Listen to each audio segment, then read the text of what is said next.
Umgwaqo uFlorida waseThekwini ubuphithizela imindeni idike ngenhlobonhlobo zemidlalo. Abanye bezungeza amatafula adayisa izinto ezehlukene. I-Open Streets uhlelo olusha eThekwini. Amabhizinisi nezakhamuzi balwamukele. So important to have these kinds of platforms where you can just come in and showcase what you do and let people enjoy your product.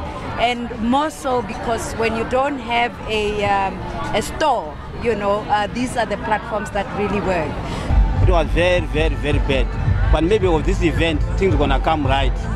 And I see a lot of police now are guiding us. But the event of these things like this is gonna help us a lot because maybe customers are gonna start coming. That's what we want in Florida. It's really fun. It was lovely to be part of it's an iconic street, and it has had negative press over the last few months.